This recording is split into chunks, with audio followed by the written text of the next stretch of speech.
नालासोपारा के संकेश्वर नगर स्थित रोशनी अपार्टमेंट में इमारत का सज्जा अचानक गिरने से हड़कंप मच गया। गनीमत रहे कि हादसे में कोई जनहानि नहीं हुई। एहतियातन के तौर पर इमारत में रह रहे 56 लोगों को सुरक्षित बाहर निकाला गया। सज्जा गिरने की सूचना मिलते ही दमकल विभाग, पुलिस और वसई विरार महानगर पालिका की टीम मौके पर पहुंची। अधिकारियों ने स्थिति का जायजा लेते हुए इमारत को खाली कराया और सभी 56 रहवासियों को सुरक्षित बाहर स्थान पर पहुंचा दिया। प्रशासन की ओर से उनके अस्थायी रहने की व्यवस्था एक हॉल में की गई। मौके पर अग्निशमन अधिकारी, पुलिस अधिकारी और जनप्रतिनिधि भी पहुंचे। अधिकारियों के मुताबिक फिलहाल किसी के घायल होने की सूचना नहीं है। अब इमारत की सुरक्षा की जांच की जाएगी और रिपोर्ट के आधार पर आगे की कार्रवाई होगी। इस हादसे ने एक बार फिर जर्जर इमारतों की सुरक्षा व्यवस्था पर सवाल खड़े कर दिए हैं। काय नेमकं झालेलं आहे, कशा प्रकारे रेस्क्यू करण्यात आलेलं आहे? जशी मला वर्दी मिळाली दुपारी 12:30 वाजता. मी विरार वेस्टवरून या ठिकाणी जेव्हा आलो तर मी बघितलं तर माझ्या कर्मचाऱ्यांच्या मला माहिती मिळाली. तेव्हा मी पाहणी केली तर मला कळलं की सेकंड फ्लोअरचा जो बाल्कनी सज्जा होता तो फर्स्ट फ्लोअरवरती येऊन पडला आणि फर्स्ट फ्लोअरचा सुद्धा सज्जा ह्या बाल्कनीच्या वजनाने सेकंड फ्लोअरच्या तो पण कोसळला.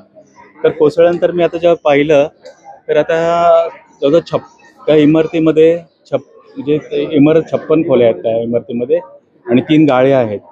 तर त्या लोकांना आपण आता रिकामे केलेलं आहे सगळे फ्लॅट्स आणि लोकांना आपण सुरक्षितरित्या त्या ठिकाणी त्यांना आपण रेस्क्यू केलेलं आहे, सोडलं आहे त्या ठिकाणी. आणि आता आपण काय केलेलं, आपण आता या ठिकाणी सगळे सील वगैरे लावून ठेवलेले आहेत जेणेकरून कोणी आतमध्ये जाऊ नये. तरी ही इमारत जवळजवळ जसं मला माहिती पडलेली आहे ह्या इमारतीचं आयुष्य हे 10 वर्षाचं आहे असं आता मला कळलं आहे. आता पुढची कारवाई आता याच्यानंतर आपले जे आहेत आता इंजिनियर्स मुळी आता इथे पाहणी करतायत. त्यांच्यावर तर आता सगळं डिपेंड आहे. त्यांच्या रिपोर्ट्सवरती आपल्याला कळेल काय आहे ते.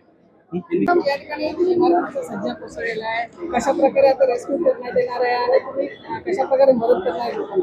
आम्हाला जसं कळलं, एक 11 वाजता फोन आला की संकेश्वर नगरमध्ये आपली रोशनी अपार्टमेंट बिल्डिंग ही कोसळलेली आहे. तसं आम्ही लगोलग इथे आले. पोलिसांना इथल्या नागरिकांनी कळवलंच होतं. आपण सहाय्यक आयुक्त महेश पाटील यांना तात्काळ संपर्क केला आणि त्यांच्या निदर्शनाची बाब आणून दिली.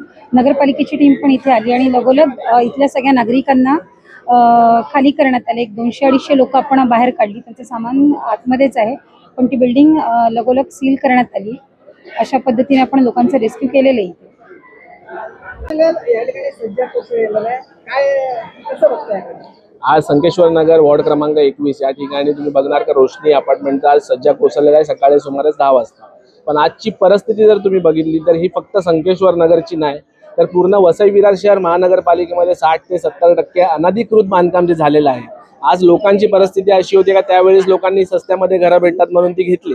पण आज घरं घेतल्यानंतर जेव्हा त्यांना 15-20 वर्ष झाली, बिल्डिंग धोकादायक झाली, त्या टायमाला त्यांना नोटीस येते तेव्हा त्यांच्यावर मोठी दडपण येते का आज घर खाली करावं लागेल आणि घर घ्यायचं कुठे हा प्रश्न त्यांच्या समोर पडतो. आणि ती लोक सुद्धा घर खाली करत नाही का तर पहिला ऑडिट होऊ द्या, या सगळ्या प्रोसेस चालतात. पण या प्रोसेसमध्ये जेव्हा अशी दुर्घटना होते तेव्हा लोकांची जीवितहानी होण्याचे खूप चान्सेस असतात. पण या तोपर्यंत सगळ्यांचे डोळे बंद असतात. आज जेव्हा स्लॅब पडला, आज जर कोणाचं काय दुर्घटना झाली असती, आज ती झाली म्हणून आज इथे आज सगळे पोलीस प्रशासन आहे, महापालिका आहे, फायर ब्रिगेडची लोक आल्यात, आता ऑडिटर लोक आल्यात. इतक्या दिवस लोक झोपलेले असतात का? जेव्हा लोकांच्या बिल्डिंग जेव्हा तुटल्यानंतरच येतील तर या अगोदर हे केलं पाहिजे. पण तुम्ही जर परिस्थिती बघितली या बिल्डिंगच्या ऐवजी जर त्या ठिकाणी जर एखाद्या बिल्डरने रिडेव्हलपमेंटची बिल्डिंग जर घेतली असती आणि त्याला तात्काळ सीसी वगैरे आणून ती बिल्डिंग खाली करून काम चालू करायचं आहे तर इकडे पूर्ण टीम मागे यंत्रणा लागली असती, लोकांना भीती निर्माण केली असती खाली करण्याची आणि खाली करून घेतली असती. पण जेव्हा खरोखर लोकांची तुम्ही ऑडिट करता, जे रिपोर्ट देता त्याप्रमाणे जर खाली केलं तर काही परिस्थिती निर्माण होईल. आज की अनधिकृत ज्यावेळेस बनलं त्यावेळेचे जमीन मालक असतील किंवा व्यावसायिक असतील अशा लोकांवर सुद्धा कारवाई झाली पाहिजे. बघा, ज्या वेळेस अनधिकृत जेव्हा बनत होतं तेव्हा प्रशासनाचे डोळे संपूर्णपणे बंद होते. त्यावेळेस जमीन मालकाला त्याच्या मालकीच्या जागेचे पैशांशी मतलब होतं. त्यांना तिथे काय बनतं, काय कोण ऑर्डर काढते, कोण सीसी आणतो, काय बनवतो त्याच्याशी कोणाला काही पडली नव्हती. पण आज जेव्हा बिल्डिंगी पडायला लागल्या त्या टायमाला सगळे येऊन इकडे उभे राहिल्यात. याच्या आधी जर दखल घेतली असती तर ही परिस्थिती निर्माण झाली नसती. आज बिल्डिंग तुटल्यानंतर लोकांच्या समोर मोठा प्रश्न पडतो. जेव्हा लोक कोर्टात जातात त्यांचे रजिस्ट्रेशन ॲग्रीमेंट पण नाही आहेत, त्यांना फक्त नोटरी केलेले ॲग्रीमेंट आहेत. एका सर्टिफिकेटवर सिद्ध होत नाही कोर्टामध्ये का त्यांचं घर आहे ते. उद्या ते रस्त्यावर येतील, याची जबाबदारी कोण घेणार आहे हे नक्की मला तुम्ही प्रश्न माझा निर्माण करतोय तुमच्या समोर. तर आपण स्थानिक नगरसेवक आहे, या सगळ्या संबंधित विषयावर आपण महासभेत हा विषय मांडणार आहोत. 100% मांडणार. महासभेमध्ये प्रत्येक नगरसेवकांनी मांडला पाहिजे. मी स्थानिक नगरसेवक म्हणून नाही मांडला पाहिजे. तर ही वसई विरार शहर महानगरपालिकेची परिस्थिती आहे. ही कोणत्या सत्ताधारी किंवा मी विरोधकाच्या विषयाचा प्रश्नच नाही. हा सामान्य जनतेचा प्रश्न आहे. का ह्याच्यावर मी महासभेत उचलण्यापेक्षा प्रशांत डोळे बंद करून झोपलाय का? नगरसेवक जेव्हा प्रशासनामध्ये तिकडे महासभेला उत्तर विचारेल लोकांकडे, तेव्हाच ह्याचं उत्तर मिळेल का? लोकांना उत्तर नको मिळायला. आज लोकांचे अनेक प्रश्न आहेत, ते प्रश्न राहिल्यात बाजूला. लोकांचे रस्त्याचे प्रश्न आहेत, पाण्याचे प्रश्न आहेत, लाईटीचे प्रश्न, प्रत्येक गोष्टीमध्ये प्रश्न लोक त्रस्त आहेत.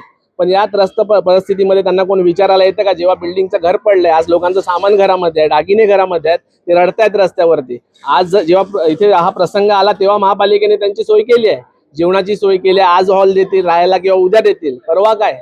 कुठे जाणार ती लोक? हा प्रश्न मी प्रशासनाला विचारतो.